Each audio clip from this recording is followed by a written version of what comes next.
করছেন। এবার শরীয়তের মালিক আমার নবী, যে নবীর উপরে আল্লাহ দরুদ পড়েন, তিনি এবার আমাকে কি বলবেন কিছু জানা নাই। হযরত বেলাল রাদিয়াল্লাহু তাআলা লাফ মেরে উঠে দাঁড়িয়েছেন, আসামির মতো দাঁড়িয়েছেন। দয়াল বলুন না কি বলতেছেন। আমার দয়াল নবী বলছে, বেলাল রে, এ কথা তোমাকে কে শিক্ষা দিল?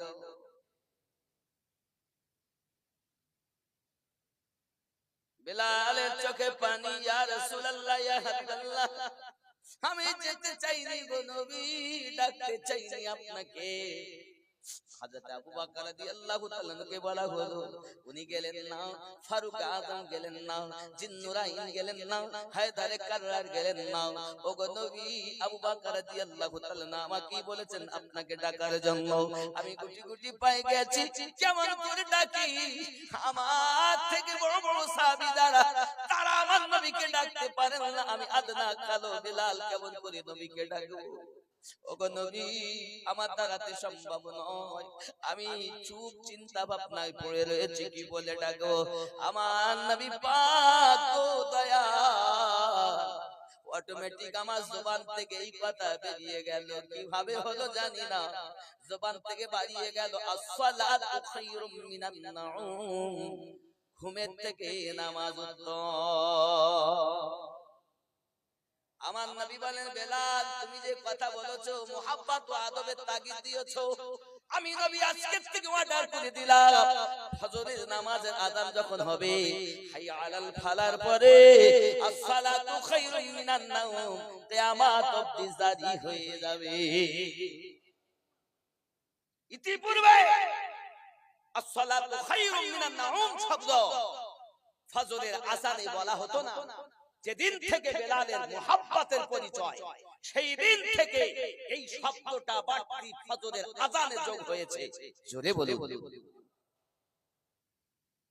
मैंने कब कहा कि दुनिया कमाल दे, मुझको गदा बना के मदीने में डाल दे, मुझको गदा बना के मदीने में डाल दे। मैंने कब कहा कि मुझे दुनिया कमाल दे, मुझको गदा बना के मदीने में डाल दे। कहते रहे बेलाल यही हर मकाम पर, निकलेगी मेरी जान मोहम्मद के नाम पर। कहते रहे बेलाल यही हर मकाम पर, निकलेगी मेरी जान मोहम्मद के नाम पर। ऐसा ही मेरे सीने में इश्क़ बेलाल दे, मुझको गदा बना के मदीने में डाल दे, मुझको गदा बना के मदीने में डाल दे। बेलाल बोलतेন, कहते रहे बेलाल यही हर मकाम पर, সমস্ত জায়গায় বেলাল রাদিয়াল্লাহু তাআলা এই কথাই বলতেন, জীবনটা আমার পার হবে তো মুহাম্মদ সাল্লাল্লাহু আলাইহি ওয়াসাল্লামের নামের উপর। হ্যাঁ, ऐसा ही मेरे सीने में, ঠিক এই রকমই আমার সিনাতে ইশকে বেলাল দে, বেলালের মতো ইশক আমাদেরকে আল্লাহ তুমি দাও। এটাই বলা হচ্ছে। कहते रहे बेलाल यही हर मकाम पर, निकलेगी मेरी जान मोहम्मद के नाम पर। ऐसा ही मेरे सीने में इश्क़ बेलाल दे, मुझको गदा बना के मदीने में डाल दे। मैंने कब कहा कि दुनिया कमाल दे, मुझको गदा बना के मदीने में डाल दे। अल्लाहुम्मा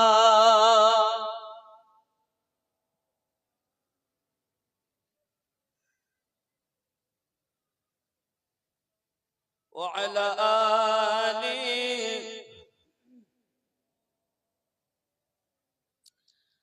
मुद्दत से मेरे दिल में बसी है आरज़ू, जलवा रसूल पाक का मैं देखूं रूबरू।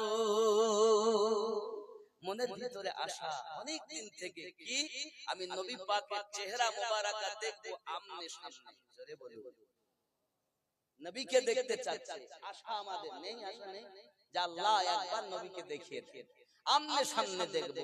মুদ্দত से मेरे दिल में बसी है आरज़ू, जलवा रसूल पाक का मैं देखूं रूबरू। मौला मौला तू मेरे दिल की हसरत निकाल दे, मुझको गदा बना के मदीने में डाल दे। বাবা ফজরের আযানে কি জারি হলো? সালাতু খায়রুম মিনান নাউম। এই শব্দটা হযরতে বেলাল রাদিয়াল্লাহু তাআলা জবান থেকে বার হওয়া আল্লাহর রহমত। জোরে বলুন। জামাতের কত গুরুত্ব দিয়েছেন নবী, আর আমাদের মধ্যে কোন জামাতের চিন্তা ভাবনাই নাই। টাইম নাই, পড়ে নেব ভালো। এক নাম্বার মুসিবত কি? রুজিতে রুজিতে রুজি বেশি হবে নাকি? কি হবে? বরকত কমে যাবে। তাহলে আপনারা তো ভালো মুখস্থ রেখেছেন। বাবা আমার 2 নাম্বার বলা হয়েছে, उसके लिए दूसरी मुसीबत ये है, इरशाद फरमाया अल्लाह के रसूल ने कि बाला उसके सालिहीन का नूर चला जाएगा, তার চেহারা থেকে যে নূরের একটা ঝলক আছে। নামাজীদের দেখবেন যারা নামাজ পড়ে এদের চেহারায় একটা নূর নূর আলো আলো ভাব, আর যারা নামাজ পড়ে না তাদের দেখবেন যতই পরিষ্কার হোক চেহারায় নূর থাকে না। সারা জীবন নামাজ মানে পড়লো না, পৃথিবীতে যখন আজান হয় ফজরে শয়তান এসে আর গায়ে হাত বোলায়। এটাই আজানে শব্দ শুনেছেন আপনি? পাঠ করেছেন, দেখতে কানে আওয়াজ আসছে, ইবলিস এসে ঘুমা। আর দেখবেন ওই সময় ঘুমটা খুব মজার ঘুম হয়, খুব ভালো লাগে ঘুমাইতে।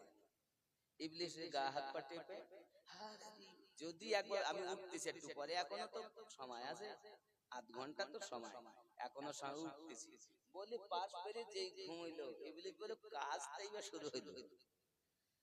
জামাত হয়ে গেছে, ওয়াক্ত চলে গেছে, সূর্য উদিত হয়ে গেছে, ইবলিস এবার গালে মুতে নাকে মুতে চলছে।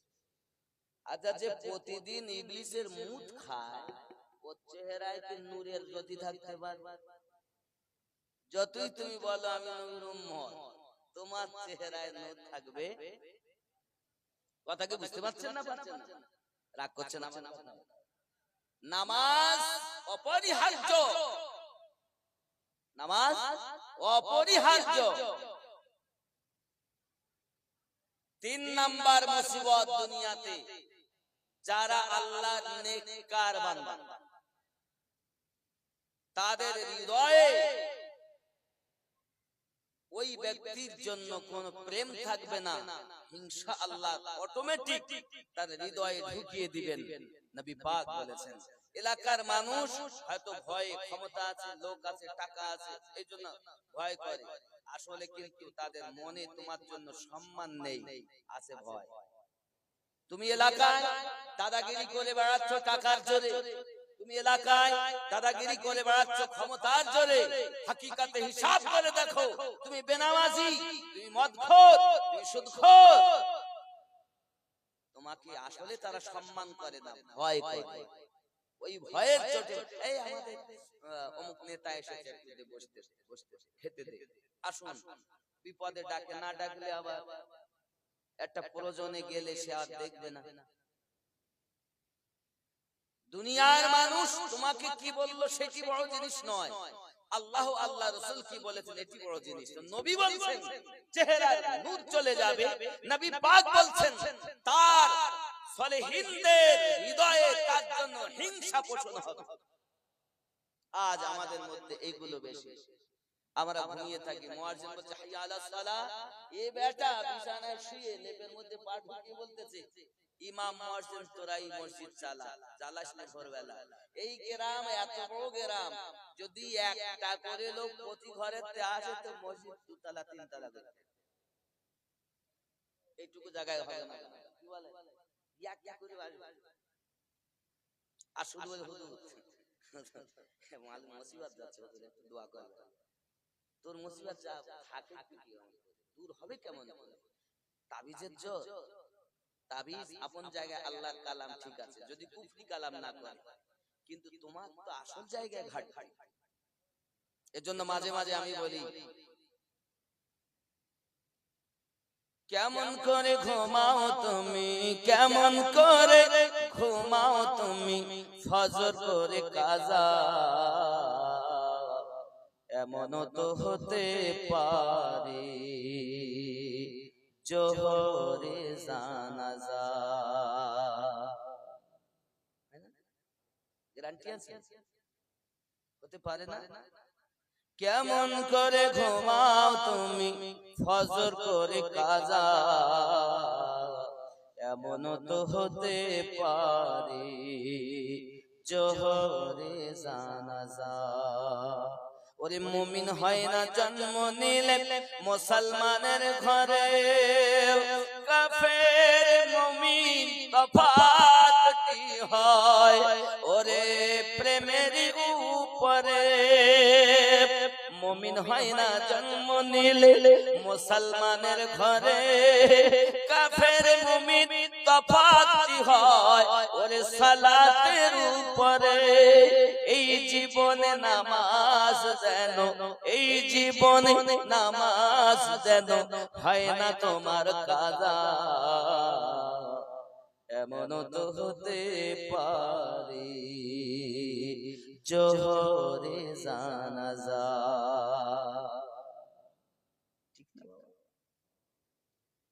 বেনামাজির লাশ কবরে রাখিবে যখন, মাটির চাপে পাঁজরের হাড় ওরে ভাঙবে রে তখন। বেনামাজির লাশ কবরে রাখিবে যখন, মাটির চাপে পাঁজরের হাড় ওরে ভাঙবে রে তখন। বিষাক্ত ওই সাপের ছোবল, বিষাক্ত ওই সাপের ছোবল, বেনামাজির সাজা, এমনও তো হতে পারে জোহরে জানাজা। ঠিক না বাবা? বিষাক্ত সাপ একবার যদি নিঃশ্বাস প্রশ্বাস এই দুনিয়াতে ছাড়ে, এত বিষ তার আল্লাহ পাক দিয়েছেন, দুনিয়ায় কোন সবুজ গাছপালা আর দ্বিতীয়বার জন্ম নেবে না। যা নিয়েছে সেগুলো থাকবে না, আর নতুন করে কোন সবুজ লতা পাতা গাছপালা জন্ম নিবে না। এত বিষ তার দেহে, তার গালে।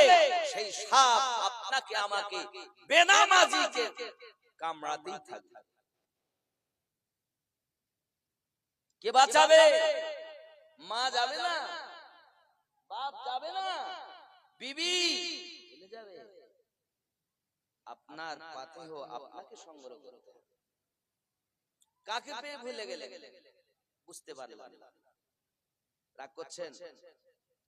আব্বা আমার নামাজের কথা বলতেছি, আমার মায়েদেরকে যদি বলি নামাজ পড়ো তাও পড়ে না।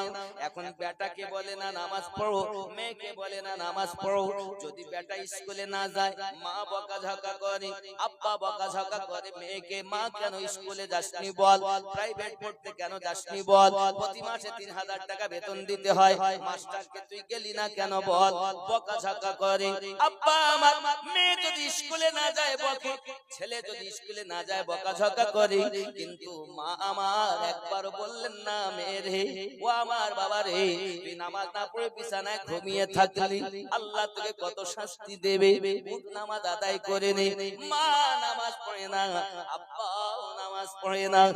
বৃক্ষ তুমি কেমন, ফলে তোমার পরিচয়। ঠিক ঠিক। একবারও আমরা ছেলেকে বলেছি নামাজ পড়তে যা, নিজে তো পড়ি। আমার কথা খুব তিতো বল, কিন্তু আমি অ্যালোপ্যাথি ওষুধ দেই, তবে হোমিওপ্যাথি আকারে। অ্যালোপ্যাথি ওষুধই ব্যবহার করি, কিন্তু কড়া ভাবে না, হোমিওপ্যাথি আকারে। এই ধারে বাবা একটা জায়গা আছে, আব্বা মেহেরবানি করে দয়া করে যদি একটু ডান সাইডের দিকে এগিয়ে আসেন, তাহলে আমার আরেক ভাইয়ের বসার সুযোগ হয়। দয়া করে একটু আমার সঙ্গে পড়ুন আর এদিকে আসুন। লা ইলাহা ইল্লাল্লাহ, একটু আগে আসেন না বাবা। লা ইলাহা ইল্লাল্লাহ মুহাম্মাদুর রাসূলুল্লাহ সাল্লাল্লাহু আলাইহি ওয়াসাল্লাম। নামাজ নাই, নামাজের কত গুরুত্ব আল্লাহ রাসূল সাল্লাল্লাহু আলাইহি ওয়াসাল্লাম তার কন্যাকে দিয়েছেন। এই জগতের বুকে রাবিয়া বাসারি রাহমাতুল্লাহি আলাইহার মতো একজন মেয়ে 7 বছর বয়স, মায়ের পাশে ঘুমিয়ে আছে, মায়ের নাম মাহফুল। রাতের বেলা বাচ্চারা কিন্তু মা খোঁজে, হঠাৎ করে দেখতেছেন মা নেই পাশে। রাবিয়া উঠে গেছেন, রাতের বেলা উঠে দেখতেছেন ঘরের কোনায় মা সাজদায় পড়ে কান্না করতেছেন। রাবিয়া বসে থাকলেন। দীর্ঘক্ষণ পর মা যখন কান্নাকাটি সেরেছেন, রাবিয়া বলছেন, আম্মা আপনি কাঁদছেন কেন? আব্বা বকেছে? আম্মা খাওয়া হয়নি বলে কাঁদতেছেন? না মা, আমি খাওয়া হয়নি বলে কাঁদিনি, আব্বাও বকাঝকা করিনি, আমি এই জন্য কাঁদতেছি তাহাজ্জুদ নামাজ পড়ে আল্লাহর কাছে। আল্লাহ রাসূল বলেছেন মানুষের জন্য 5 ওয়াক্ত নামাজ ফরজ, আর আমার নবী পাকের জন্য ছিল 6 ওয়াক্ত নামাজ ফরজ, যে নামাজটার নাম ছিল তাহাজ্জুদ। উম্মতে মুহাম্মাদের জন্য নামাজটা তো ফরজ হয়নি মা, তবে এই নামাজ পড়লে নাকি নবীর দিদার পাওয়া যায়, এই নামাজ পড়লে নাকি আল্লাহ খুশি হয়, তাই পড়তেছি। রাবিয়া বলছেন, মা তবে আজ থেকে আমিও তাহাজ্জুদ নামাজ আদায় করব। আমার বলার উদ্দেশ্য হলো এটি, আগেই আমি বলেছি বৃক্ষ তুমি কেমন, ফলে তোমার পরিচয়। তো মা ছিলেন নামাজি, সন্তান হলো নামাজি। বাপ ছিলেন নামাজি, সন্তান হয়েছেন নামাজি। আপনি একাধিকবার যখন সন্তানকে পেশাব দিবেন, তখন আপনার সন্তান মসজিদে আসতে বাধ্য, আপনিও যাবেন, সন্তানও যাবে। আপনিও যান না, প্রাইভেটে না গেলে বকে, কিন্তু আল্লাহর বান্দা নামাজে না আসলে বকে না। আবার আমরা মুসলমান বলে দাবি করি, কেমন করে হবে? বন্ধু আমার, সোনা মানিকেরা, খুব ভালো করে মাথায় রাখুন, জননী মা খালাপ আজ পৃথিবীর সরজমিনে আমাদের জন্য কত উপদেশমূলক। আমি মায়েদের জন্য একটি কথা বলি, মা নামাজি হয়ে যান। প্যারা নবী সাল্লাল্লাহু আলাইহি ওয়াসাল্লামের প্রিয় সাহাবী হযরত আলী কারামাল্লাহু ওয়াজহুল কারীম বাড়িতে এসে হাজির হয়ে গেছেন। বাড়িতে আসার পরে বিবি ফাতেমাতুজ জোহরা রাদিয়াল্লাহু তাআলা আনহাকে ডাকতে বলেন, বিবি ও আফসোস আমার মনে, দুঃখ আমার মনে, ব্যথা আমার মনে। বিবি ফাতেমা রাদিয়াল্লাহু তাআলা আনহা বলছেন, ও আমার স্বামী 2 দিন 3 দিন 5 দিন 7 দিন পর্যন্ত কিছু খেতে পাই না, আমি পেটে মাটি আপনার নামাজের পাটিতে যাইয়া মাটিতে পেট লাগায়া আল্লাহর কাছে শুকরিয়া আদায় করি। ও স্বামী আমার, তবে কখনো আপনার মনে ব্যথা দেয়নি? বলুন না কি হয়েছে? এমন করে কেন আপনি আপনার আফসোস করতেছেন, দুঃখ করতেছেন, ব্যথা প্রকাশ করতেছেন? বিবি প্যারা রাসূলের সঙ্গে সাহাবায়ে کرام রিদওয়ানুল্লাহি তাআলা আলাইহিম আজমাইন গণের সঙ্গে আজ আমি আল্লাহর হাবিবের সঙ্গে উসমান জিন নুরাইনের বাড়ি দাওয়াত খেতে গিয়েছিলাম বিবি। নববী মসজিদ থেকে উসমান জিন নুরাইনের বাড়ি পর্যন্ত প্যারা রাসূল পাকের যতটি কদম হয়েছে, কয়েদখানায় যাইয়া উসমান জিন নুরাইন ততটি কয়েদি আজাদ করে দিয়েছে। ও বিবি ফাতেমা, আমার মনে বড় দুঃখ কেন জানো বিবি? এত সুন্দর খাবার ব্যবস্থা করেছেন, খুব সুন্দর খেদমত করেছেন নবী, সাহাবায়ে কেরাম সকলকে, বাবা সাহাবীয়ে রাসূল উসমান বিন নুরাইন নবী এবং তার সাহাবায়ে কেরামকে বড় খেদমত করেছেন। আমার মনে ব্যথা এই কারণে, আমার থেকে নেকি বেশি উপার্জন করে ফেলেছেন আমার ভাইরা, ভাই উসমান বিন নুরাইন।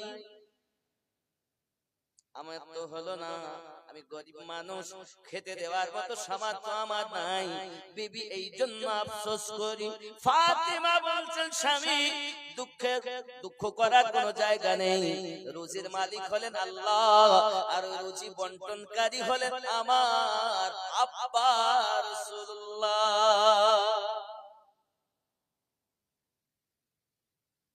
আল্লাহু ইউতি ওয়া আনা কাসিম, আল্লাহ হলেন দাতা, আমি নবী বন্টনকারী। জোরে বল। সহিহ বুখারীতে হাদিস এসেছে, নবী আল্লাহ পাক দেনেওয়ালা, আর আমাদের নবী হলেন বন্টন করনেওয়ালা। আর জোরে, যেমন আমাদের সমাজে দেখবেন সরকারি মাল আমরা পাই মেম্বারের দ্বারাতে, প্রধানের দ্বারাতে, ডাইরেক্ট সরকার আমাদের দেন না, বাবাজি আমার মেম্বার প্রধানের দ্বারাতে দেন। আল্লাহ পাক বলেন আমিও ডাইরেক্ট তোমাদের আকাশ থেকে নামিয়ে দেই না, আকাশ থেকে ঈসা নবীর জামানায় নামিয়ে দিয়েছিলাম। ঈসা নবী চেয়েছিলেন, সেই দিনটা তারা ঈদের মনে করেছিল, জেনে রাখো আমি তোমাদেরকে এইভাবে দেই না, আমি দিয়েছি আমার নবী পাকের মাধ্যমে তোমাদেরকে। আমি আল্লাহর নিয়ামত যদি তোমাদের নিতে হয়, দুই ভাগে ভাগ করে দিয়েছি, এক হলো নবুয়াতে আর এক হলো বেলায়াতে। এখন নবুয়াতের দরজা বন্ধ, বেলায়াতের দরজা জারি আছে। এখন যদি তুমি মনে করো আল্লাহর নিয়ামত নেব, তাহলে আল্লাহর ওলিদের দ্বারে চলে যাও, কারণ আল্লাহর ওলিদের দরবারে আল্লাহর নিয়ামতে মাল রয়েছে। যারা বলে ওলির দরবারে যাব না, তারা মাল পাবে না, কারণ আল্লাহর খাজানা দুই ভাগে ভাগ, এক নবুয়ত আর এক বেলায়াত। আব্বাজি আমার বেলায়াতের পথ আবার আলাদা পথ, আমি ওদিকে যাচ্ছি না বাবা আমার, খেয়াল করুন। এখন আমার আপনার নবী পাক জামাইকে ডাক দিয়ে মেয়ে বলছেন, নবী পাকের কন্যা বলছেন, স্বামী আমার আপনি দাওয়াত দিতে যান, রুজির মালিক আল্লাহ, বন্টনকারী আমার আব্বা রাসূলুল্লাহ, দাওয়াত দেওয়া কাজ হলো আপনার, আপনি দাওয়াত দিতে যান। ফাতেমা, কিছুই তো নাই, 3 দিন তো আমাদের ঘরে কিছু জ্বলে না, আপনি যান, আপনি যান। হযরত আলী কারামাল্লাহুল কারীম বিবিকে বড় ভালোবাসেন। আলী রাদিয়াল্লাহু তাআলা যাকে বিয়ে করেছেন, এনাদের বিয়ে তো আগে আরশ মুআল্লায় হয়েছে, তারপর তো দুনিয়াতে পরে হয়েছে নাকি? আপনি নিশ্চিত ইউটিউবের মাধ্যমে শুনেছেন, আমি বলেছি আম্মা খাতুনে জান্নাত রাদিয়াল্লাহু তাআলা এর বিবাহ আরশ মুআল্লাতে হয়েছে। জিবরাইল যেদিন আলীর সঙ্গে ফাতেমার বিয়ে হবে, কথাবার্তা হচ্ছে, জিবরিল আমিন এসে হাজির হয়ে গেছেন, ইয়া রাসূলুল্লাহ, ইয়া হাবিবাল্লাহ, আজ সুসম্পন্ন দুনিয়াতে করুন, দুনিয়ার আগে আরশ মুআল্লাতে আল্লাহ ফাতেমা ও আলীর বিবাহ সুসম্পন্ন করেছেন। নবী পাক বলেন, আয় জিবরিল, তাহলে আমার কন্যা ফাতেমা তার ওলি কে হয়েছে, মানে মালিক গার্জিয়ান কে হয়েছে? তো জিবরিল আমিন বলছেন, ইয়া রাসূলুল্লাহ, ইয়া হাবিবাল্লাহ, ফাতেমার গার্জিয়ান স্বয়ং আল্লাহ হয়েছে। ইয়া রাসূলুল্লাহ, ইয়া হাবিবাল্লাহ, আপনার কন্যার কোনো চিন্তা নাই, তার মালিক স্বয়ং আল্লাহ, গার্জিয়ান হয়েছেন তিনি। আয় জিবরিল, আচ্ছা মালিক হলে গার্জিয়ান হলে তো কিছু দেওয়া লাগে, আমার মেয়ে ফাতেমাকে আল্লাহ কি দিয়েছেন? ইয়া রাসূলুল্লাহ, ইয়া হাবিবাল্লাহ, দুনিয়ার রুহে জমিনকে আল্লাহ পাক ফাতেমার নামে ওয়াকফ করে দিয়েছে। ইয়া জিবরিল, বলো আমার ফাতেমা দেনমোহর কি হয়েছে? জিবরিল আমিন বলছেন, ইয়া রাসূলুল্লাহ, আপনার কন্যা ফাতেমার দেনমোহর হলো সমস্ত উম্মতের নাজাত। আরে যে উম্মতের নাজাত হলো ফাতেমার দেনমোহর, সেই উম্মত এখন স্টেজে উঠে ওয়াজ করে বলছে, আবু আবু যার গফফারি রাদিয়াল্লাহু তাআলা কবর খোদাই করেছেন খাতুনে জান্নাতে, কবর খোদাই করে বলছেন কবর তুমি জানো তোমার মধ্যে কাকে রাখা হবে? কবর উত্তর দিয়েছেন না আমি জানি না, তোমার মধ্যে রাখা হবে নবী পাকের কন্যা আলীর স্ত্রী হাসান হোসাইনের আম্মা। কবর বলছে আমি নবীর মেয়ে চিনি না, আলীর স্ত্রী চিনি না, হাসান হোসাইনের মা চিনি না। নাউযুবিল্লাহি মিন যালিক, হাযা হাদিসুন মাওযূদ। এই হাদিস কখনো আহলে সুন্নাত ওয়াল জামাত বলতে পারে না। আমি কার সামনে কথা বলবো? গবেষণা করো, হাদিস পড়ো, শুনে ওয়াজ করো না, শুনে বক্তব্য দিও না, কিতাব পড়বে না, জ্ঞান নেই, সুর করে বলতে পারলি বিশাল বড় বক্তা।